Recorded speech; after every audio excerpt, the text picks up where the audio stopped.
എല്ലാവർക്കും എൻ്റെ സ്നേഹവന്ദനം.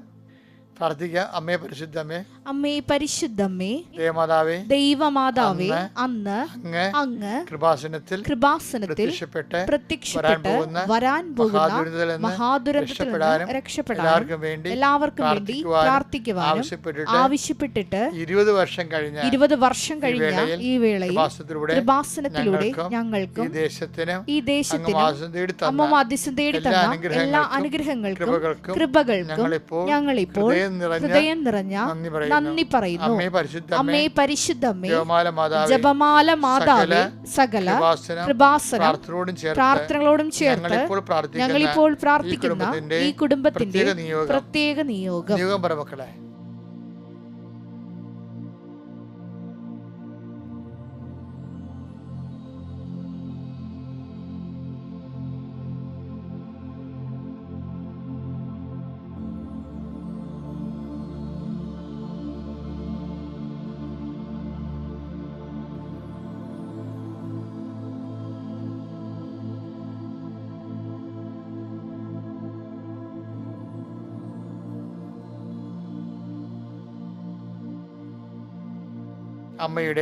അമ്മയുടെ പ്രത്യക്ഷീകരണത്തിന്റെ ഈ ദ്വാദശക വേളയിൽ ഞങ്ങൾക്ക് സാധിച്ചു തരുവാൻ കനിയണമേ. വിശ്വാസ പ്രമാണം. സർവശക്തനായ പിതാവും ആകാശത്തിന്റെയും ഭൂമിയുടെയും സൃഷ്ടാവുമായ ദൈവത്തിൽ ഞാൻ വിശ്വസിക്കുന്നു. അവിടുത്തെ ഏകപുത്രനും ഞങ്ങളുടെ കർത്താവുമായ ഈശോ മിശിഹായിലും ഞാൻ വിശ്വസിക്കുന്നു. ഈ പുത്രൻ പരിശുദ്ധാത്മാവിനാൽ ഗർഭസ്ഥനായി കന്യകാമറിയത്തിൽ നിന്ന് പിറന്ന് പൊന്തിയോസ് പീലാത്തോസിന്റെ കാലത്ത് പീഡകൾ സഹിച്ച് കുരിശിൽ തറയ്ക്കപ്പെട്ട് മരിച്ച് അടക്കപ്പെട്ട് പാതാളങ്ങളിൽ ഇറങ്ങി മരിച്ചവരുടെ ഇടയിൽ നിന്ന് 3-ാം നാൾ ഉയർത്ത് സ്വർഗത്തിലേക്ക് എഴുന്നള്ളി സർവശക്തിയുള്ള പിതാവായ ദൈവത്തിന്റെ വലതുഭാഗത്തിരിക്കുന്നു. അവിടെ നിന്ന് ജീവിക്കുന്നവരെയും മരിച്ചവരെയും വിധിക്കുവാൻ വരുമെന്നും ഞാൻ വിശ്വസിക്കുന്നു. പരിശുദ്ധാത്മാവിലും ഞാൻ വിശ്വസിക്കുന്നു. വിശുദ്ധ കത്തോലിക്കാ സഭയിലും പുണ്യവാന്മാരുടെ ഐക്യത്തിലും പാപങ്ങളുടെ മോചനത്തിലും ശരീരത്തിന്റെ ഉയർപ്പിലും നിത്യമായ ജീവിതത്തിലും ഞാൻ വിശ്വസിക്കുന്നു. ആമേൻ. സ്വർഗ്ഗസ്ഥനായ ഞങ്ങളുടെ പിതാവേ, അങ്ങയുടെ നാമം പൂജിതമാകണമേ. അങ്ങയുടെ രാജ്യം വരണമേ. അങ്ങയുടെ തിരുമനസ് സ്വർഗത്തിലെ പോലെ ഭൂമിയിലും ആകണമേ. അന്നു വേണ്ടുന്ന ആഹാരം ഇന്ന് ഞങ്ങൾക്ക് തരണമേ. ഞങ്ങളോട് തെറ്റ് ചെയ്യുന്നവരോട് ഞങ്ങൾ ക്ഷമിക്കുന്നത് പോലെ ഞങ്ങളുടെ തെറ്റുകൾ ഞങ്ങളോടും ക്ഷമിക്കണമേ. ഞങ്ങളെ പ്രലോഭനത്തിൽ ഉൾപ്പെടുത്തരുതേ, തിന്മയിൽ ഞങ്ങൾ രക്ഷിക്കണമേ. ആമേൻ. നന്മ നിറഞ്ഞ മറിയമേ, സ്വസ്തി. കർത്താവ് അങ്ങയുടെ കൂടെ സ്ത്രീകളിൽ അങ്ങ് അനുഗ്രഹിക്കപ്പെട്ടവളാകുന്നു. അങ്ങയുടെ ഉദരത്തിൻ ഫലമായി ഈശോ അനുഗ്രഹിക്കപ്പെട്ടവനാകുന്നു. പരിശുദ്ധ മറിയമേ, തമ്പുരാന്റെ അമ്മേ, പാപികളായ ഞങ്ങൾക്ക് വേണ്ടി ഇപ്പോഴും ഞങ്ങളുടെ മരണസമയത്തും തമ്പുരാനോട് അപേക്ഷിക്കണമേ. ആമേൻ. എന്നെ പ്രിയപ്പെട്ട നമുക്ക് കർത്താവിൻ്റെ സന്നിധിയിൽ ഇന്നത്തെ ദിവസത്തെ സമർപ്പിക്കാം.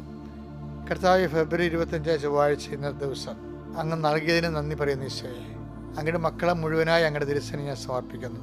ഈ പ്രാർത്ഥനയിൽ പങ്കെടുക്കുന്ന കുടുംബങ്ങൾ, ഈ പ്രാർത്ഥനയിൽ പങ്കെടുക്കുന്ന വ്യക്തികൾ, അവരുടെ ഇന്നത്തെ ഏറ്റവും ഭാരപ്പെടുത്തുന്ന വിഷയങ്ങൾ, അവരുടെ യാത്രകൾ, അവരുടെ വീട്ടിൽ തന്നെ ഇരുന്ന് ചെയ്യേണ്ട കാര്യങ്ങൾ, വർക്ക് അറ്റ് ഹോമായി ചെയ്യുന്നവർക്കുണ്ടാകുന്ന വിഷയങ്ങൾ, വീട്ടിലെ പല വിഷയങ്ങളും പെൻഡിങ്ങായി കിടക്കുമ്പോൾ പറഞ്ഞു തീർക്കാനുള്ളവരുണ്ടാകും. ചില വിഷയങ്ങൾ പറഞ്ഞാൽ തീരാവുന്നതേ ഉള്ളൂ. പക്ഷെ പറഞ്ഞാൽ പൊട്ടിത്തെറി ഉണ്ടാകുമോ, അത് ഉൾക്കൊള്ളുമോ, എങ്ങനെ ഉൾക്കൊള്ളും എന്നൊക്കെ അറിയാൻ ആശങ്കയോടെ നടന്നിട്ട് ഇത് പൂച്ചക്കാരും മണി കെട്ടും എന്നുള്ള രീതിയിൽ ആരെങ്കിലും കൊണ്ട് പറയിപ്പിക്കാൻ പറ്റുമോ എന്നൊക്കെ പുകഞ്ഞുകൊണ്ടിരിക്കുന്ന കുടുംബങ്ങളുണ്ട് ഈശോയെ. അവരെല്ലാം ഞങ്ങൾ സമർപ്പിച്ച് പ്രാർത്ഥിക്കുകയാണ്. പുകഞ്ഞുകൊണ്ടിരിക്കുന്ന കുടുംബങ്ങൾ, പുകഞ്ഞുകൊണ്ടിരിക്കുന്ന വിഷയങ്ങൾ, കർത്താവ്, സംഭവിക്കാൻ സാധ്യതയുള്ള ചില വിഷയങ്ങൾ സംഭവിച്ചാൽ തകർന്ന് സംഭവിക്കല്ലേ എന്ന് പ്രാർത്ഥിക്കുന്നു. സംഭവിക്കാതിരിക്കാൻ സാധ്യതയില്ല. ഇങ്ങനെ കിടന്ന ഒരു നൂൽക്കമ്പിയെ കൂടി ഇങ്ങനെ പോകുന്ന അവസ്ഥ ഉണ്ട് ഈശോയെ. അങ്ങനെയുള്ള സംഘർഷം കഴിഞ്ഞ് ഉറങ്ങാൻ പറ്റാത്തതുകൊണ്ട് ഈശോയെ, ഇനി എല്ലാപാടും സംഭവിക്കട്ടെ, ചാകണേ ചാകാം, അങ്ങനെ നിരാശയോടെ ജീവിച്ചിരിക്കുന്ന വൈകാരിക മേഖലയിൽ ജീവിക്കുന്നവരുണ്ട് ഈശോയെ. അവരെ മുഴുവനായിട്ട് ഞാൻ ഈ അൾത്താറയിൽ ഇപ്പോഴും പരിശുദ്ധമ്മയുടെ മാധ്യസ്ഥ ഈശോയ്ക്ക് സമർപ്പിക്കുന്നു. ഈശോ, ഈ ഒരു മാനസികാവസ്ഥയിൽ ആരൊക്കെ ഉണ്ടോ അവരെയെല്ലാം നീ തുടരണമെന്ന് പ്രാർത്ഥിക്കുന്നു. ഈശോയെ, ഒത്തിരി അബോഷണം സംഭവിച്ചിട്ട് ഒരു കുഞ്ഞിനെ പോലും കിട്ടാത്ത അമ്മമാർ കണ്ണീരോടെ പ്രാർത്ഥിക്കുന്നുണ്ട്. കർത്താവെ, അതുപോലെ തന്നെ ജീവിത മാർഗങ്ങളെല്ലാം മുട്ടിപ്പോയവരുണ്ട്. ജീവിത മാർഗങ്ങൾ മുട്ടിക്കുന്നതിന് വേണ്ടി കേസൊക്കെ കൊടുത്തിരിക്കുന്നവരും അതിൻ്റെ പേരിൽ കടങ്ങൾ മേടിച്ച് വരുമാന മാർഗ്ഗമില്ലാത്തതുകൊണ്ട് കടം മേടിച്ച് മുടിയുന്നവരുണ്ട്. ഇങ്ങനെ അതുകൊണ്ട് വൈരാഗ്യവും വിദ്വേഷവും പരസ്പരമുള്ള അവനെൻ്റെ കൈ കിട്ടിയ ശരിപ്പെടുത്തുമെന്നുള്ള തിന്മയുടെ ശക്തികളിലെല്ലാം കുരുങ്ങിപ്പോയവരുണ്ട് ഈശോയെ. അങ്ങനെയുള്ള എല്ലാവരെയും ഞാൻ അങ്ങേക്ക് ഏൽപ്പിക്കുകയാണ്. എൻ്റെ കർത്താവേ, ഇതേ മാനസികാവസ്ഥയിൽ സ്വദേശത്തും വിദേശത്തുള്ള ജയിലുകളിലും വിദേശത്തുള്ള കേസുകളിലും ഒക്കെ പെട്ടിരിക്കുന്ന എല്ലാവരും, നാട്ടിലുള്ള കേസുകൾ, പോലീസ് കേസുകൾ, കോടതി കേസുകൾ, എൻ്റെ കർത്താവിൻ്റെ ഉന്നതമായ നാമത്തിൽ സഭയുടെ അധികാരത്തിൽ കുരിശിൻ്റെ അടയാളത്തിൽ എന്തെല്ലാം വേദന അനുഭവിക്കുന്നുണ്ടോ അതെല്ലാം കർത്താവ് ഏറ്റെടുക്കട്ടെ. പരീക്ഷ എഴുതുന്ന കുഞ്ഞുങ്ങൾ, SLC കുഞ്ഞുങ്ങൾ, അതുപോലെ തന്നെ ബോർഡ് എക്സാം എഴുതുന്ന കുഞ്ഞുങ്ങൾ, മറ്റ് യോഗ്യതാ പരീക്ഷകൾ, മത്സര പരീക്ഷകളൊക്കെ എഴുതുന്ന എല്ലാ മക്കളെയും കർത്താവ് ആശീർവദിക്കട്ടെ. പലവട്ടം പരീക്ഷ എഴുതി പരാജയപ്പെട്ടു. ഇനിയൊരു പരീക്ഷയ്ക്ക് കർത്താവെ എനിക്ക് ഇടവരുത്തല്ലേ, ഞാൻ ഇനി ഒരു IELTS എഴുതി പാസ്സാകാനില്ല, അതിന് ഡേറ്റ് തീരാൻ പോകുന്നു എന്നൊക്കെ വിചാരിച്ച് കണ്ണീരോടെ പ്രാർത്ഥിക്കുന്നവർ, കർത്താവ് അതൊക്കെ മുമ്പ് എനിക്ക് ജോലി കിട്ടാനേ വിഷ വരാനേ ഇടയാക്കണമേ എന്നൊക്കെ പറഞ്ഞ് പ്രാർത്ഥിക്കുന്ന മക്കളുണ്ട്. ശരി, അവരുടെ എല്ലാം കണ്ണുനീരുകൾ ഞാൻ കർത്താവിന് തിരിച്ച് സമർപ്പിക്കുന്നു. എൻ്റെ കർത്താവിൻ്റെ ഉന്നതമായ നാമത്തിൽ സഭയുടെ അധികാരത്തിൽ ഈശോ, ഞാൻ എന്തെങ്കിലും വിട്ടുപോയിട്ടുണ്ടെങ്കിൽ കർത്താവെ, അച്ഛൻ എൻ്റെ കാര്യം പറഞ്ഞില്ല എന്നോർത്ത് ആരെങ്കിലും വിങ്ങിയെന്നുണ്ടെങ്കിൽ അവരെ കൂടി ഞാൻ ഈ സമയത്ത് അങ്ങോട്ട് തിരിച്ചു വെക്കുന്നു. അവരെ ആശീർവദിക്കുകയും അവർക്ക് സാക്ഷ്യം പറഞ്ഞ് സന്തോഷം തിരിച്ചു വരാൻ ഇടയാകുകയും ചെയ്യട്ടെ. മക്കൾ, നമ്മൾ ഇന്ന് വായിക്കാൻ പോണത് നോൻപിൻ്റെ പശ്ചാത്തലത്തിൽ ഇത് കേൾക്കാൻ കേട്ടാ. നോൻപ് തുടങ്ങിയിട്ടില്ല, പക്ഷെ നമ്മൾക്കിവിടെ പതുക്കെ നോൻപെന്ന് എന്താണ്? കർത്താവിനെ കണ്ടെത്താൻ കഴിയുന്ന ഇപ്പോൾ തന്നെ അവിടുത്തെ രക്ഷിക്കുന്നത്. അതാണ്, അതായത് യേശയ്യ 55:6 കർത്താവിനെ കണ്ടെത്താൻ കഴിയുന്ന കർത്താവിനെ കണ്ടെത്താൻ കഴിയുന്ന ഇപ്പോൾ തന്നെ അവിടുത്തെ അന്വേഷിക്കുവിൻ. അവിടുന്ന് അരികെയുള്ളപ്പോൾ അവിടുത്തെ വിളിക്കുവിൻ. അതായത് ഈ നോൻപിൻ്റെ കാലം എന്ന് പറഞ്ഞിട്ടല്ല, ആയിരക്കണക്കിന് മനുഷ്യരെ കർത്താവിനെ കണ്ടെത്തുന്ന കാലമാണ്. അതുകൊണ്ട് തന്നെ നിങ്ങൾ നോൻപിൻ്റെ ഒപ്പം കൂടി സഞ്ചരിക്കണം, നോൻപിനോട് ചേർന്ന് സംഘടിപ്പിക്കണം. നോൻപെന്ന് പറയുമ്പോൾ നെഗറ്റീവായിട്ട് എടുക്കരുത് കേട്ടോ, അതിനുള്ള പോസിറ്റീവായിട്ട് കർത്താവിനെ കണ്ടെത്തുന്ന ഒരു കാലമാണ്. കർത്താവിനെ എന്തെല്ലാം തരത്തിൽ കണ്ടെത്താൻ പറ്റുമെന്നറിയോ? ഇപ്പോൾ നമ്മളിപ്പോൾ യാക്കോബിൻ്റെ നമ്മൾ കാണിക്കുന്ന ഭക്തികളില്ലേ, ഭക്തികളെന്ന് വെച്ചാൽ കളങ്കിത കച്ചവടക്കാരെന്നൊക്കെ പറയില്ലേ. കളങ്കിത കച്ചവടക്കാരെന്നൊക്കെ പറയുമ്പോൾ ആരാണ്? സർക്കാരിനൊക്കെ വെട്ടിക്കുകയും പൂത്തിവെക്കുകയും ചെയ്യുമ്പോൾ അതുപോലെ തന്നെ നല്ലതല്ലാത്ത സാധനങ്ങൾ വിറ്റ് ലാഭം ഉണ്ടാക്കുന്നവരൊക്കെ ഇല്ലേ. അപ്പം അങ്ങനെയൊക്കെ മനുഷ്യന് ദോഷം ചെയ്യുന്ന സാധനങ്ങൾ വിറ്റ് അങ്ങനെയൊക്കെ പറയുമ്പോൾ ചിലരവരെ കളങ്കിത കച്ചവടക്കാരനെ വിളിക്കും. പക്ഷേ നമ്മുടെ ഈ ആധ്യാത്മിക മേഖലയിൽ ഭക്തിയുടെ കാര്യത്തിലും കളങ്കിത ഭക്തി ഉണ്ടെന്നാണ് കർത്താവിൻ്റെ വചനത്തിൽ. നിഷ്കളങ്കമായ ഭക്തിയുണ്ട്. അപ്പോൾ നോൻപ് കാലം ഭയങ്കര ഭക്തിയുടെ കാലമാണല്ലോ, അല്ലേ? ടൂറിസ്റ്റിൻ്റെ വഴി ഞങ്ങൾ ഇവിടെ ആലപ്പുഴ, എറണാകുളത്തൊക്കെ ആണെങ്കിൽ, ജില്ലകളിലൊക്കെ ആണെങ്കിൽ ദേവാസ്തവിടി, പുത്തമ്പാന, അമ്മാനം, അങ്ങനെ കുറേ ആചാരാനുഷ്ഠാനങ്ങൾ, ഭയങ്കര സമൃദ്ധമായ ആചാരാനുഷ്ഠാനം. അതെല്ലാം ഭക്തിരസത്തിലൂടെ ജീവിത ആന്തരിക വിശുദ്ധി ഉണ്ടാക്കുന്നതിന് സഹായിക്കുന്നതാണ്. പക്ഷേ ഇങ്ങനെയുള്ള ഭക്തികൾ അതിന് തന്നെ 2 തരം ഉണ്ടെന്നാണ് യാക്കോബ് പറയുന്നത്. യാക്കോബ് പറയുന്നത് കളങ്കിത ഭക്തിയുണ്ട്, നിഷ്കളങ്ക ഭക്തിയുണ്ടെന്നാണ് പറയുന്നത്. ഇപ്പം നമ്മുടേത് ഒന്ന് ചിന്തിക്കണമല്ലാണ്, നമ്മുടെ ഭക്തി കളങ്കിതമാണ്, അതാ നിഷ്കളങ്കമാണ്. യാക്കോബ് 1:27 വായിച്ചേ. പിതാവായ ദൈവത്തിന്റെ മുൻപിൽ പരിശുദ്ധവും നിഷ്കളങ്കവുമായ ഭക്തി ഇതാണ് അനാഥരുടെയും വിധവകളുടെയും ഞെരുക്കങ്ങളിൽ അവരുടെ സഹായത്തിനെത്തുക. അതാണ് ഭക്തിയാണ്, നിഷ്കളങ്കമായ ഭക്തി. കാര്യം നമുക്കൊന്നും ഇങ്ങോട്ട് കിട്ടത്തില്ല. ദൈവമാണ് അവരെ സന്ധിക്കേണ്ടത്, ദൈവത്തിൻ്റെ പേരിൽ നമ്മൾ സന്ധിക്കുകയാണ്. അത് അപ്പോഴാണ് അത് ഭക്തിയാകണത്. ദൈവമാണ് അനാഥകളെയും വിധവകളെയും സംരക്ഷിക്കേണ്ടത്. അപ്പം മനുഷ്യൻ എന്ന നിലയിൽ നമ്മളെ സൃഷ്ടിച്ചിരിക്കുകയാണ് അവരെ സന്ധിക്കാൻ വേണ്ടി. അപ്പോൾ ദൈവത്തിൻ്റെ പേരിൽ, ദൈവത്തിന് വേണ്ടിയാണ് നമ്മൾ അവരെ അനാഥരെയും വിധവകളെയും സംരക്ഷിക്കുന്നത്. അത് ദൈവത്തോടുള്ള ഭക്തിയാണ്. അതിനെ വചനം വിളിക്കുന്നത് നിഷ്കളങ്കമായ ഭക്തി എന്നാണ്. ലോകത്തിന്റെ കളങ്കമേൽക്കാതെ ലോകത്തിന്റെ കളങ്കമേൽക്കാതെ തന്നെ തന്നെ കാത്തു സൂക്ഷിക്കുക. തന്നെ തന്നെ കാത്തു സൂക്ഷിക്കുക. അപ്പം കളങ്കിത ഭക്തിയുണ്ട്. കളങ്കിത ഭക്തി എന്ന് വെച്ച് കഴിഞ്ഞാൽ അതിൻ്റെ അകത്ത് 100% നമ്മുടെ ആ ഭക്തിയുടെ ഉദ്ദേശം നമ്മളുടെ ആവശ്യങ്ങളായിരിക്കും. അത് പാലം കയറുവോളും നാരായണ, പാലം കയറി കഴിഞ്ഞ് കൂരായണ എന്നൊക്കെ പറയും. അതുപോലെ തന്നെ അതുപോലെ തന്നെ കളങ്കിത. ഇപ്പോൾ ചില ആൾക്കാരൊക്കെ ചില പള്ളികളൊക്കെ ഉരുള് നേർച്ചയൊക്കെ ഇല്ല.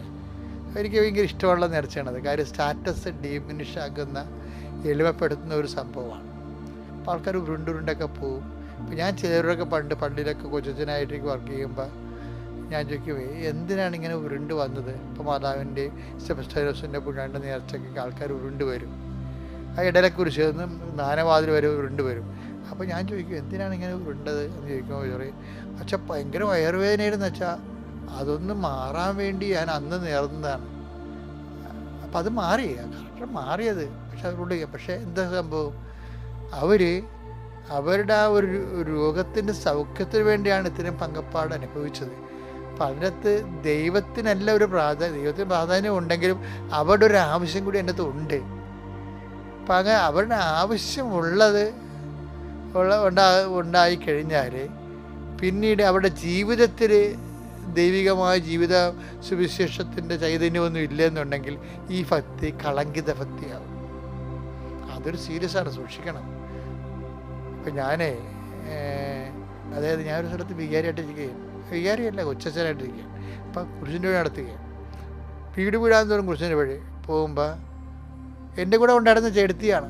അവരെ 12-ാം സ്ഥലത്ത് കണ്ടില്ല, പക്ഷെ 13-ാം സ്ഥലത്ത് കണ്ട്. അവിടെ അവിടെ വീട് വേറെ എവിടെയൊക്കെയാണ് എനിക്കറിയാം. പക്ഷേ ഈ 12-ാം സ്ഥലത്ത് ഞാൻ ചോദിച്ചു, എൻ്റെ സ്വഭാവം അന്ന് അങ്ങനെ ഇരുന്ന്. ഇന്നിപ്പോൾ ഞാൻ അങ്ങനെ ആൾക്കാരെ സ്വഭാവത്തില്ല. ഞാൻ ചോദിച്ചാൽ, ചേച്ചി 12-ാം സ്ഥലത്ത് കണ്ടില്ലല്ലോ, എവിടെ പോയെന്ന് ചോദിച്ചു. അവർ പിന്നെ 14-ാം സ്ഥലത്ത് 13-ാം സ്ഥലത്തൊക്കെ വന്നത്. അപ്പം അന്ന് ഈ ആൾക്കാർ കുറവായാണ്, ആൾക്കാർ നോക്കി വെക്കുകയോ അങ്ങനെ ഒരു ഇടവേലൊക്കെ അങ്ങനെയല്ലേ കൊണ്ടുപോകാൻ പറ്റുന്നത്, എന്നാലല്ലേ ശ്രദ്ധ ഉണ്ടാകത്തുള്ളൂ. അപ്പം ഞാൻ ചോദിക്കുമ്പോൾ അതൊന്നും മിണ്ടില്ല അവർ. പിന്നീട് എൻ്റെ കൂടെ നിന്ന് പ്രവർത്തകർ പറഞ്ഞ് അവരുടെ വൈരാഗ്യ വഴക്കാണെന്ന് പറഞ്ഞു. കാര്യം ഈ 12-ാം സ്ഥലത്തുള്ള വീട്ടിൽ അവർ കയറത്തില്ല, അവരുമായിട്ട് വഴക്കാണ്. അതുകൊണ്ട് 13-ാം സ്ഥലത്ത് നിന്ന് ഇവർ ഉണ്ടയിട്ട് 14-ാം സ്ഥലത്ത് വരും. ഭക്തി ഇങ്ങനെ നടന്നുകൊണ്ടിരിക്കും. ഇതിന് കളങ്കിത ഭക്തി എന്ന് പറയും. നോൻപ് കാലത്ത് ഇങ്ങനെയുള്ള അഭ്യാസം ഉണ്ടാകാതിരിക്കാൻ ആദ്യം പറഞ്ഞ പോലെ അനാഥരെയും വിധവകളുടെയും കർത്താവിന് വേണ്ടി അവർക്ക് നമ്മുടെ കെയർ കൊടുക്കാൻ വേണ്ടി കർത്താവിൻ്റെ നാമത്തിൽ കർത്താവ് ചെയ്യേണ്ട ജോലി കർത്താവിന് വേണ്ടി നമ്മൾ ചെയ്യുമ്പോൾ അത് കർത്താവിനുള്ള ഭക്തിയായിട്ടും നിഷ്കളങ്ക ഭക്തിയായിട്ട് ദൈവം സ്വീകരിക്കാനിട. അങ്ങനെയാണ് നമ്മൾ ആത്മാവിൽ അവിടുത്തെ കണ്ടെത്താൻ കഴിയുന്നത്. ഇപ്പോൾ തന്നെ അവിടുത്തെ അന്വേഷിക്കാൻ പറഞ്ഞില്ലേ, ഇങ്ങനെയാണ് അന്വേഷിക്കേണ്ടത്. Okay, thank you. എല്ലാവരും ഇരിക്കുക. പരിശുദ്ധ പരമദിവ്യകാരുണ്യത്തിന് നേരവും ആരാധനയും സ്തുതിയും പുകഴ്ചയും ഉണ്ടായിരിക്കട്ടെ. ഏറ്റവും പ്രിയപ്പെട്ട സഹോദരങ്ങളെ, കേരള ആധ്യാത്മികതയുടെ ഏറ്റവും പുതിയ അധ്യായമാണ്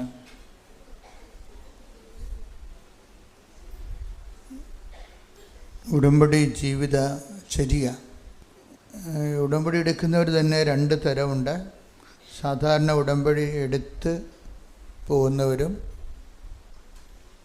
പിന്നീട് ഉടമ്പടി ജീവിക്കുന്നവരും.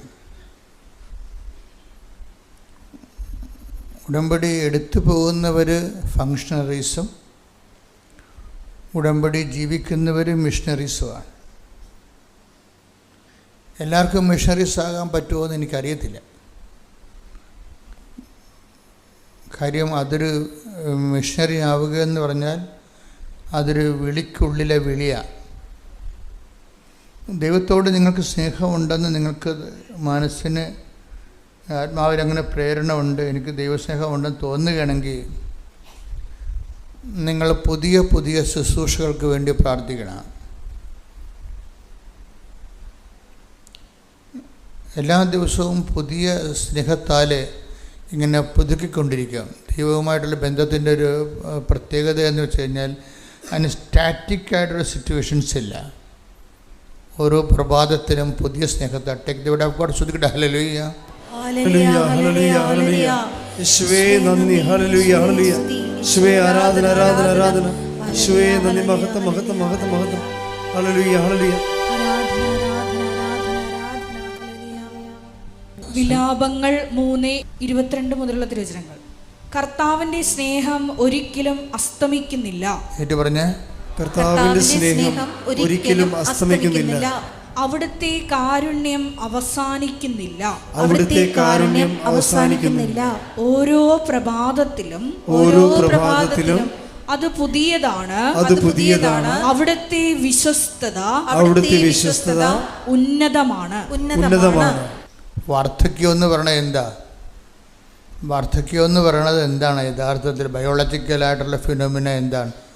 ഓൾഡ് ഏജ്, ഗെറ്റിംഗ് ഓൾഡ് എന്ന് പറയുന്ന ആ വാർദ്ധക്യ പ്രതിഭാസം എന്താണ്? പുതിയ കോശങ്ങളുണ്ടാകുക. കോശങ്ങൾ റിജുവിനേറ്റ് ചെയ്യുന്നില്ല. അതിനാണ് ഈ ആൻറ്റി ഓക്സിഡൻ്റ് എന്നൊക്കെ ഇവർ പറയണത്. കോശങ്ങളെ പുനർജീവിക്കുന്നില്ല. പഴയ കോശങ്ങൾ അങ്ങനെ, അതുകൊണ്ടാണ് ഞെറികളൊക്കെ വീഴുകയും ചിരങ്ങളൊക്കെ വരികയും ചെയ്യും. കോശങ്ങൾ 80-85 വയസ്സായി കഴിഞ്ഞ് കഴിഞ്ഞാൽ പിന്നെ കോശങ്ങൾ ഉണ്ടാകുന്നില്ല. ചിലർക്ക് പാരമ്പര്യം കൊണ്ട് 97 വയസ്സ് വരെയൊക്കെ അങ്ങനെ ജീവിച്ചു പോകുന്നെങ്കിലും പുതിയ കോശങ്ങൾ ഉണ്ടാകാത്തതാണ് വാർദ്ധക്യം എന്ന് പറയുന്നത്.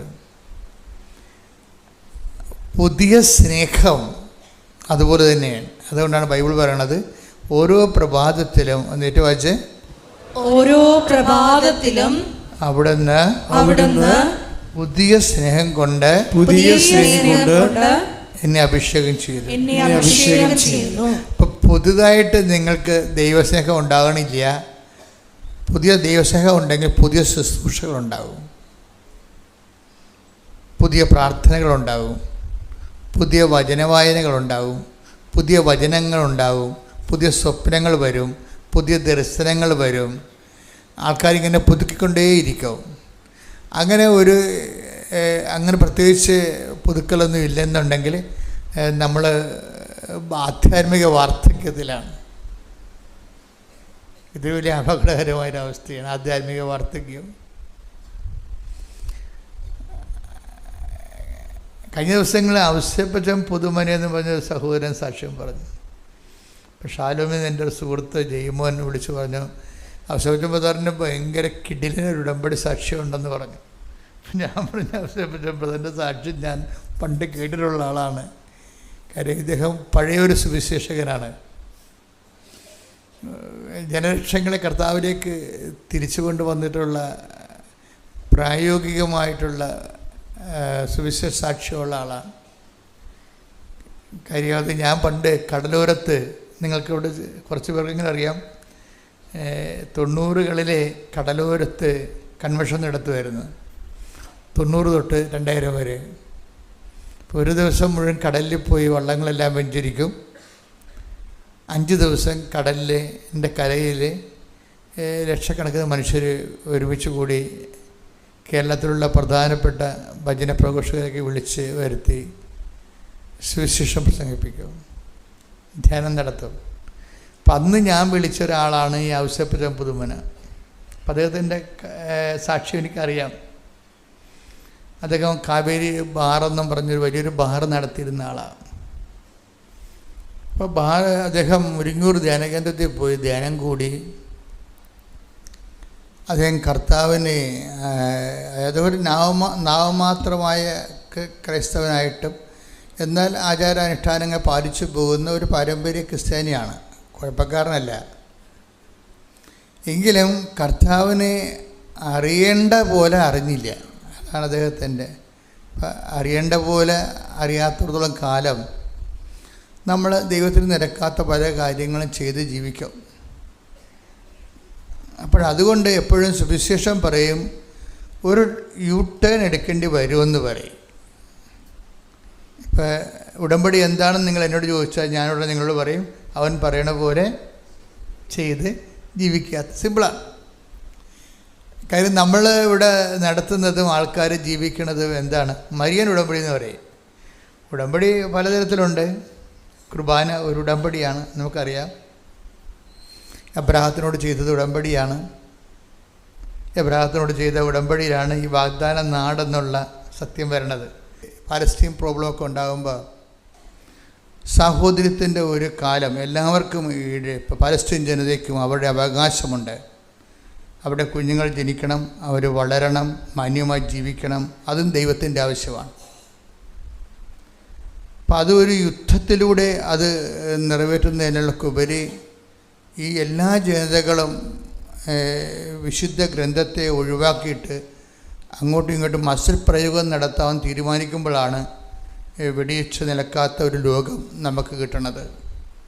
ഇപ്പോൾ പുതിയൊരു കാലവും പുതിയൊരു സമാധാനവും അവർക്കൊരു ഇരിപ്പിടവും കിട്ടാൻ വേണ്ടി, ന്യായമായ ഇരിപ്പിടം കിട്ടാൻ വേണ്ടി സ്തുതിക്കട്ടെ. ഹല്ലേലൂയ, ഹല്ലേലൂയ, ഹല്ലേലൂയ, യേശുവേ നന്ദി, മഹത്വം, മഹത്വം, മഹത്വം. ആരാധന, ആരാധന, ഹല്ലേലൂയ, ഹല്ലേലൂയ, ഹല്ലേലൂയ, ഹല്ലേലൂയ, ഹല്ലേലൂയ,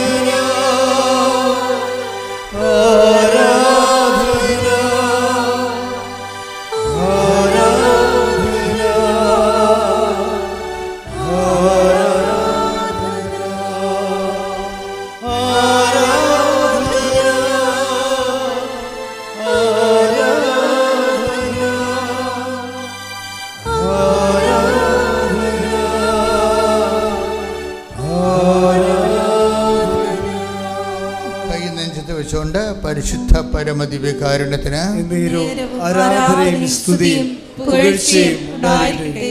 എൻ്റെ പ്രിയപ്പെട്ടവരെ, എപ്പോഴും നമുക്കുണ്ടാകുന്ന ഒരു പ്രാർത്ഥനാ ജീവിതത്തിലൊരു വെല്ലുവിളി എന്ന് പറയുന്നത് നമ്മൾ പ്രാർത്ഥിക്കുകയാണെന്ന് ദൈവത്തെ ബോധ്യപ്പെടുത്തുക എന്നുള്ളതാണ് ഏറ്റവും വലിയ വിഷയം. അതൊരു വല്ലാത്തൊരു പ്രശ്നമാണ്.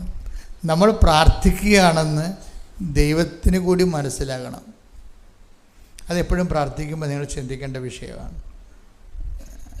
അതനുസരിച്ച് ദൈവത്തിന് ഇപ്പം നമ്മൾ പ്രെയർ ചെയ്യുകയാണ് എന്ന് ദൈവത്തിന് മനസ്സിലാകണം. അതെന്തുകൊണ്ടാണ്? അപ്പോൾ ആ പ്രെയറിൽ ദൈവം ഉദ്ദേശിക്കുന്ന കണ്ടൻറ്റ് വൈസ് റിച്ച് ആണെങ്കിൽ ദൈവത്തിന് മനസ്സിലാകും നിങ്ങൾ പ്രാർത്ഥിക്കുകയാണെന്നുള്ളത്. അതിനകത്ത് ആപ്ലിക്കേഷൻസ് മാത്രമാണെങ്കിൽ അത് പ്രാർത്ഥന, നിങ്ങൾ പ്രാർത്ഥിക്കണം ദൈവത്തെ മനസ്സിലാകത്തില്ല. കാര്യം അങ്ങനെ ദൈവത്തിൻ്റെ ബ്രെയിനിൽ അത് സേവ് ആയിട്ടില്ല. എങ്ങനെ വയറ്റിപ്പപ്പിന് വേണ്ടി വയറ്റേറ്റടിച്ച് പാടുന്ന പാട്ടാണ്, വയറ്റേറ്റടിച്ച് പാടുന്ന പാട്ടാണ് പ്രാർത്ഥന. അത് സേവ് ചെയ്യില്ല. മറിച്ച് അതിൻ്റെ അകത്ത് വിശ്വാസം, പ്രത്യാശ, സ്നേഹം, സമർപ്പണം, 4 കണ്ടൻറ്റ് വൈസ് റിച്ചായിരിക്കണം. എപ്പോഴും ദൈവദർശനത്തിൽ വരുമ്പോൾ ഞാൻ വരച്ചിട്ട വരയിലൂടെ ദൈവം വളഞ്ഞും തിരിഞ്ഞും സഞ്ചരിക്കണമെന്ന് പറഞ്ഞാൽ ആ പ്രാർത്ഥന ദൈവദർശനത്തിൽ സേവല്ലാത്തതെന്ന് വെച്ച് കഴിഞ്ഞാൽ ദൈവദർശനം സേവായിരിക്കുന്നത് എന്താണെന്ന് കർത്താവ് നമുക്ക് വെളിപ്പെടുത്തിയിട്ടുണ്ട്. എന്താണ്? സ്വർഗസ്ഥനായ ഞങ്ങളുടെ പിതാവേ. അതാണ് ദൈവത്തിൻ്റെ ബ്രെയിനിൽ സേവായിരിക്കുന്നത്. എന്താണ്? ഒരു മനുഷ്യൻ പ്രാർത്ഥിക്കുകയാണെങ്കിൽ അവൻ്റെ പ്രാർത്ഥനയിലെ കണ്ടൻറ്റുകൾ എന്താണ്? Thy will be done, thy kingdom come. നിൻ്റെ രാജ്യം വരണം, നിൻ്റെ തിരുമനസ്സ് സ്വർഗത്തിലെ പോലെ ഭൂമിയിലുമാകണം. പ്രാർത്ഥിക്കുക. കർത്താവായ ദൈവമേ, എല്ലാ പ്രാർത്ഥനയുടെയും അടിസ്ഥാനത്തിലെ നിന്റെ തിരുമനസ്സ് നിറവേറാൻ തുറന്ന ഒരു മനോഭാവം എനിക്ക് നൽകണമേ. അത് നിറവേറ്റാൻ ആവശ്യമായ ദൈവസ്നേഹം എനിക്ക് നൽകണമേ. അപ്പൊ പ്രാർത്ഥനയുടെ ഇന്ധനം എന്ന് പറയുന്നത് ദൈവസ്നേഹമായിരിക്കും. അപ്പം ദൈവസ്നേഹമുള്ള ആൾക്കാർക്ക് മാത്രമേ ദൈവത്തിൻ്റെ ഇഷ്ടം എൻ്റെ ജീവിതത്തിൽ നിറവേറണമെന്ന് ആഗ്രഹിക്കത്തുള്ളൂ. വസ്തുസ്നേഹം ഉണ്ടാവും, വിഷയസ്നേഹം ഉണ്ടാവും. 3 തരം സ്നേഹങ്ങൾ മനുഷ്യരിൽ ഉണ്ടാവും. വസ്തുക്കളുള്ള സ്നേഹം ഉണ്ടാവും, വിഷയത്തോടുള്ള സ്നേഹം ഉണ്ടാവും, ദൈവത്തോടുള്ള സ്നേഹവും ഉണ്ടാവും. പലപ്പോഴും പ്രാർത്ഥനയിൽ മുന്നിട്ട് മുഴച്ചു നിൽക്കുന്നതെല്ലാം ഈ വസ്തുസ്നേഹമായിരിക്കും. വസ്തുക്കളോടുള്ള സ്നേഹം അല്ലെങ്കിൽ വിഷയത്തോടുള്ള സ്നേഹം, അതൊക്കെ മനുഷ്യന് ആവശ്യമാണെന്ന് ഈശോ പറഞ്ഞിട്ടുണ്ട്. വസ്തുക്കളും വിഷയങ്ങളും ഇതൊക്കെ നിങ്ങൾക്ക് ആവശ്യമാണെന്ന് എൻ്റെ സ്വർഗസ്ഥനായ പിതാവിന് അറിയാം, അല്ലേ? Take the word of God. സ്തുതിക്കട്ടെ. ഹല്ലേലൂയ, ഹല്ലേലൂയ, ഹല്ലേലൂയ, ഹല്ലേലൂയ, ഹല്ലേലൂയ, ഹല്ലേലൂയ, ഹല്ലേലൂയ. യേശുവേ നന്ദി. ഹല്ലേലൂയ, ഹല്ലേലൂയ. ആരാധന, യേശുവേ മഹത്വം, മഹത്വം, ആരാധന, ആരാധന. മത്തായി 6:31-32. അതിനാൽ എന്ത് ഭക്ഷിക്കും, എന്ത് പാനം ചെയ്യും, എന്ത് ധരിക്കും എന്ന് വിചാരിച്ച് നിങ്ങൾ ആകുലരാകേണ്ട. വിജാതീയരാണ് ഇവയെല്ലാം അന്വേഷിക്കുന്നത്. നിങ്ങൾക്കിവയെല്ലാം ആവശ്യമാണെന്ന് നിങ്ങളുടെ സ്വർഗീയ പിതാവ് അറിയുന്നു. നിങ്ങൾ ആദ്യം അവിടുത്തെ രാജ്യവും അവിടുത്തെ നീതിയും അന്വേഷിക്കുക. അതോടൊപ്പം മറ്റുള്ളവയെല്ലാം നിങ്ങൾക്ക് ലഭിക്കും. അപ്പം മറ്റുള്ളവയെല്ലാം ഉണ്ട്, അതിൻ്റെ അകത്ത് വിഷയമുണ്ട്, വസ്തുക്കളുമുണ്ട്. അപ്പോൾ ദൈവം അത് അവോയ്ഡ് ചെയ്യുന്നില്ല, ഓവർലുക്ക് ചെയ്യുന്നില്ല. നിങ്ങളുടെ ജോലി, വീട്, വിവാഹം, വഴി, വെളിച്ചം, വെള്ളം എല്ലാം ദൈവം ഓവർലുക്ക് ചെയ്യണില്ല. ഒന്നും ആവശ്യമില്ലാത്ത കാര്യമാണെന്ന് പറയുന്നില്ല. അതെല്ലാം ആവശ്യമാണെന്ന് എനിക്കറിയാം. മറ്റുള്ളവയെല്ലാം ചേർത്ത് നൽകും, മറ്റുള്ളവയെല്ലാം. പക്ഷെ പ്രയോറിറ്റി വരണത് എന്താണ്? ആദ്യം ദൈവരാജ്യത്തിൻ്റെയും, ഇപ്പോൾ പ്രാർത്ഥനകളെല്ലാം ഓക്കെയാണ്, പക്ഷേ ആദ്യം ഒരു അടയാളം ദൈവം അവരന്വേഷിക്കും. ആദ്യം ദൈവം അടയാളം കാണിക്കട്ടെ, അത് കഴിഞ്ഞിട്ട് ഞാൻ കർത്താവിൻ്റെ ജീവിതം, പ്രേക്ഷിത പ്രവർത്തനം ചെയ്യാം. അപ്പം അതാണ്. പക്ഷേ അത് ഒരിക്കലും നമുക്ക് ആ ഒരു ഫയല് മുന്നോട്ട് പോകത്തില്ല. കാര്യം ബൈബിൾ റീസെറ്റ് ചെയ്തിരിക്കണം അങ്ങനെയല്ല. ആദ്യം ദൈവരാജ്യവും അതിൻ്റെ നീതിയും. ആദ്യം നമ്മുടെ ഭാഗത്തു നിന്നാണ് ഇനിഷ്യേറ്റീവ് വരണത്. ഇപ്പം അവൻ പറയണത് പോലെ ചെയ്യണമല്ല ഉടമ്പടി, അല്ലേ? അവൻ പറഞ്ഞ എന്താണ്? അവൻ ആദ്യം പറഞ്ഞ എന്താ? അനുതപിക്കുക, സുവിശേഷത്തിൽ വിശ്വസിക്കുക. അതാണ് വിഷയം. ആദ്യം നമ്മുടെ ഭാഗത്തു നിന്നാണ് ഇനിഷ്യേറ്റീവ് വരേണ്ടത്. ഇപ്പം ഈ ആദ്യം ദൈവരാജ്യവും അതിൻ്റെ നീതി അന്വേഷിക്കാൻ പറയുമ്പോൾ അതങ്ങനെ അന്വേഷിക്കണമെങ്കിൽ എന്ത് ചെയ്യണം? അവൻ പറയണ പോലെ ചെയ്യുന്നതാണ് ഉടമ്പടിയെങ്കിൽ അവൻ പറഞ്ഞ ആദ്യത്തെ കാര്യം എന്താ? മർക്കോസ് 1:15 വായിച്ചേ. അവൻ പറഞ്ഞു സമയം പൂർത്തിയായി, ദൈവരാജ്യം സമീപിച്ചിരിക്കുന്നു. അനുദപിച്ച് സുവിശേഷത്തിൽ വിശ്വസിക്കുവിൻ.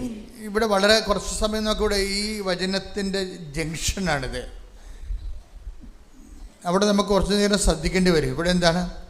6:33 മർക്കോസ് മത്തായി എന്താണ്? ആദ്യം പറഞ്ഞ് ദൈവരാജ്യവും അതിൻ്റെ നീതി അന്വേഷിക്കുക. അതൊക്കെ അല്ലേ? ഇനി അവൻ പറഞ്ഞ ആദ്യത്തെ വാക്ക് എന്താണ്? അനുതപിക്കുക, സുവിശേഷത്തെ വിശ്വസിക്കുക. എന്താണ് കാര്യം? ദൈവരാജ്യം. അത് വാചനം വായിച്ച് മർക്കോസ് 1:15. അപ്പം മർക്കോസ് 1:15 മത്തായി 6:33 കൂടിയാണ് ലിങ്ക് ചെയ്തിരിക്കുന്നത്. അവൻ പറഞ്ഞു സമയം പൂർത്തിയായി, ദൈവരാജ്യം സമീപിച്ചിരിക്കുന്നു. അതാണ് സംഭവം. ഇപ്പം മത്തായി 6:33 ആദ്യം ദൈവരാജ്യം അന്വേഷിക്കാൻ പറയുന്നുണ്ട്. ഇപ്പം മർക്കോസിൻ്റെ 1:15 എന്താ പറയണത്? ആദ്യം അന്വേഷിക്കേണ്ട ദൈവരാജ്യം സമീപിച്ചിരിക്കുന്നു. അത് കരസ്ഥമാക്കാൻ ആദ്യം ചെയ്യേണ്ട ആദ്യത്തെ കാര്യമുണ്ട്. അതെന്താണത്? അനുതപിക്കുക. അതാണ് വിഷയം. ഇപ്പോൾ ഉടമ്പടി ജീവിതം ആരംഭിക്കുന്ന അനുതാപത്തിലൂടെയാണ്. അതുകൊണ്ട് നിങ്ങൾ തീപ്പെട്ടി ഉരച്ച് തിരി കൊളുത്തണ മുമ്പ് തന്നെ അനുതാപം കഴിഞ്ഞിരിക്കണം. അവിടെയാണ് ഈ വിഷയം കിടക്കണം. അവിടെ ഇത് തിരിയല്ല 10 തിരി തന്നാലും ആ പിശാച് പഴയ പിശാച് തന്നെ ഇരിക്കും. പിന്നെ എങ്ങനെ ഇവിടെ വർക്കൗട്ട് ചെയ്യത്തില്ല. അവിടെ വൈരാഗ്യം മാറിയിട്ടില്ല, ശത്രുത മാറിയിട്ടില്ല, മത്സരം മാറിയിട്ടില്ല, അവരുടെ ജീവിത രീതികളിൽ ദൈവത്തിന് നിരക്കാത്ത ഭാഗങ്ങൾ മാറിയിട്ടില്ല, ഒന്നുമേ മാറിയിട്ടില്ല. തിരി കത്തിച്ചാണ്ട് ദൈവമായിട്ട് തിരി തിരുന്ന ആളാണെന്ന് ഇരിക്കുകയാണ്. അതല്ല സംഭവം. തീപ്പെട്ടി ഉരക്കണ മുമ്പ് തന്നെ അനുതാപം നടന്നിരിക്കണം. പ്രാർത്ഥിക്കുക, കർത്താവായ ദൈവമേ, എന്റെ ജീവിതത്തിലെ ദൈവരാജ്യത്തിന്റെ നന്ദിയായി അനുതാപത്തിന്റെ അഭിഷേകം നൽകി എന്നെ അനുഗ്രഹിക്കണമേ. ശ്രുതിക്കട്ടെ ഹല്ലേലൂയ, ഹല്ലേലൂയ, ഹല്ലേലൂയ, ഹല്ലേലൂയ, ഹല്ലേലൂയ. യേശുവേ നന്ദി, ഹല്ലേലൂയ, ഹല്ലേലൂയ, ഹല്ലേലൂയ, ഹല്ലേലൂയ, ഹല്ലേലൂയ. ദൈവനാമേ മഹത്വം, ദൈവനാമേ ആരാധന. ഹല്ലേലൂയ.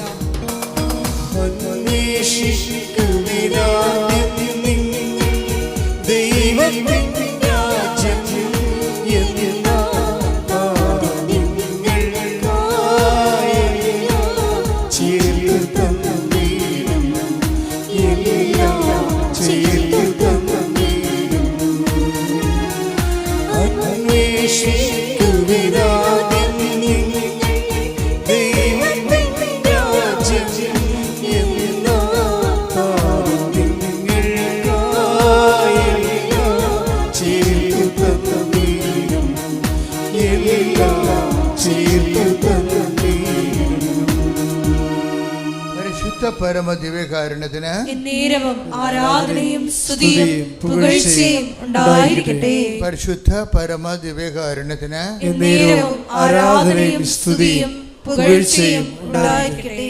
ഇത് കുറച്ച് സിൻസിയർ ആണെങ്കിലേ ഉടമ്പടി ഇങ്ങനെ പുതിയ പുതിയ സ്നേഹം നമ്മൾ ആദ്യം വായിച്ചല്ലേ വിലാപങ്ങൾ 3:22 മുതലുള്ള തിരുവചനങ്ങൾ. കർത്താവിന്റെ സ്നേഹം ഒരിക്കലും അസ്തമിക്കുന്നില്ല. ഏറ്റു പറഞ്ഞേ, കർത്താവിന്റെ സ്നേഹം ഒരിക്കലും അസ്തമിക്കുന്നില്ല. അവിടുത്തെ കാരുണ്യം അവസാനിക്കുന്നില്ല. അവിടുത്തെ കാരുണ്യം അവസാനിക്കുന്നില്ല. ഓരോ പ്രഭാതത്തിലും അത് പുതിയതാണ്. അവിടുത്തെ വിശ്വസ്തത ഉന്നതമാണ്. കർത്താവിന്റെ സ്നേഹം അസ്തമിക്കണില്ല, പക്ഷെ ഇടയ്ക്കൊക്കെ ഗ്രഹണം സംഭവിക്കും. ഗ്രഹണം എന്ന് പറഞ്ഞാൽ എന്താണ്? ഒരു ഗ്രഹത്തിൻ്റെ മേലെ വേറൊരു ഗ്രഹത്തിന് നിഴൽ വന്നടിക്കും. അതോടുകൂടി ഒരു തീരുമാനം ഉണ്ടാവും. എന്താണ്? പ്രകാശം തരത്തില്ല. കർത്താവ് അപ്പോൾ ഗ്രഹം അവിടെ ഉണ്ട്, പക്ഷെ നമുക്ക് വി ഡോണ്ട് ഫീൽ ഇറ്റ്. നമ്മളത് അനുഭവിക്കണില്ല. കർത്താവിൻ്റെ സ്നേഹം അസ്തമിക്കുന്നില്ല എന്ന് പറഞ്ഞാൽ കറക്റ്റാണ്, പക്ഷെ ഗ്രഹണം ഉണ്ടാവും. അത് കഴിഞ്ഞാൽ ദൈവം അവിടെ ഉണ്ട്, പക്ഷേ നമുക്കത് ഫീൽ ചെയ്യുന്നില്ല. ശരിക്കും പറഞ്ഞാൽ ഇതാണ് ഒരു അവസ്ഥ പലരുടെയും. ദൈവമുണ്ട്, പക്ഷെ നമുക്കത് ഫീൽ ചെയ്യണില്ല. ഏതോ ഒരു നിഴല്, പാപത്തിൻ്റെ ഒരു കരിനിഴല് ഇതിൻ്റെ പേര് ഇങ്ങനെ അടിച്ചു മാറിയിരിക്കുകയാണ്. അതുകൊണ്ട് ദൈവസ്നേഹം നമുക്ക് ഫീൽ ചെയ്യണില്ല. അതുകൊണ്ട് തന്നെയാണ് ഈശോ പറഞ്ഞത്, അനുദപിക്കുക, സുവിശേഷത്തിൽ വിശ്വസിക്കുക. സ്തുതിക്കട്ടെ ഹല്ലേലൂയ, ഹല്ലേലൂയ, ഹല്ലേലൂയ, ഹല്ലേലൂയ, ഹല്ലേലൂയ. ആഴമായ അനുതാപം ഞങ്ങൾക്ക് നൽകണമേ. ഹല്ലേലൂയ, ഹല്ലേലൂയ. മഹത്വം, മഹത്വം, ആരാധന, ഹല്ലേലൂയ. സകലരും അനുദപിക്കുക, സമർപ്പിക്കുക. സകലരും അനുദാപിയെ ചേർത്തണയ്ക്കോ, അനുഗമിക്കോ, ഒരുങ്ങിടുമോ ആത്മാവിനാൽ നിറച്ചിടുവാൻ ആഗതനായ വിളിച്ചിടുന്നു, ആഗതനായ വിളിച്ചിടുന്നു. ഈ അനുതാപത്തിന് നമുക്ക് ലഭിച്ചിരിക്കുന്ന how to repent. The kingdom of God is at hand. അനുദപിക്കുക, ദൈവരാജ്യം സമീപിച്ചിരിക്കുന്നു. പക്ഷേ എങ്ങനെ റിപ്പൻറ്റ് ചെയ്യും? അത് എന്താണ്? അവൻ പറഞ്ഞതുപോലെ അനുദപിക്കണം. അതാണ് വിഷയം. നമുക്കിഷ്ടമുള്ള അനുദപിക്കാൻ പറ്റത്തില്ല. അവൻ പറഞ്ഞത് എന്താണ്? കൽപ്പനകളാണ് അവൻ പറഞ്ഞിരിക്കുന്നത്. നമ്മൾക്ക് അനുദപിക്കണമെങ്കിൽ അവൻ നൽകിയിരിക്കുന്ന ഒരു ഫോർമാറ്റുണ്ട് അനുതാപത്തിൻ്റെ. എന്താണ്? നിൻ്റെ കർത്താവ് ദൈവം ഞാനാകുന്നു, ഞാൻ മറ്റൊരു ദൈവം നിനക്കുണ്ടാവും. അപ്പോൾ ഈ മറ്റൊരു ദൈവം ആരും ആകാം. ജാതികളുടെ ദൈവങ്ങളാണ് ആളെ നിർബന്ധമില്ല, ദൈവസങ്കല്പങ്ങൾ തന്നെയാകാൻ നിർബന്ധമില്ല. നമ്മൾ പ്രാധാന്യം കൊടുത്തിരിക്കുന്നത് എന്തോ അതാണ് നമ്മുടെ ദൈവം. ദൈവത്തെ അല്ലാതെ നമ്മൾ എന്തിന് പ്രാധാന്യം കൊടുത്താലും അത് ദൈവമായിട്ട് മാറും. അതാണ് മറ്റൊരു ദൈവം എന്ന് പറയുന്നത്. Take the word of God, മറ്റൊരു ദൈവം. ശ്രുതിക്കട്ടെ ഹല്ലേലൂയ ഹല്ലേലൂയ ഹല്ലേലൂയ ഹല്ലേലൂയ ഹല്ലേലൂയ. യേശുവേ നന്ദി. ഹല്ലേലൂയ ഹല്ലേലൂയ ഹല്ലേലൂയ ഹല്ലേലൂയ ഹല്ലേലൂയ ഹല്ലേലൂയ. മഹത്വം മഹത്വം.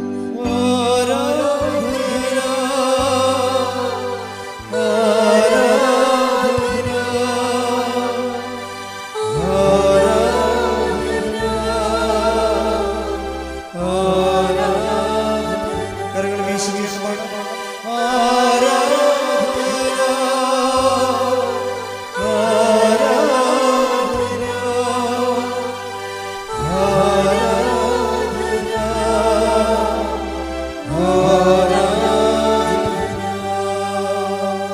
തുല്യം ആരുമില്ലേ അങ്ങേപോലെ യേശുവേ, തുല്യം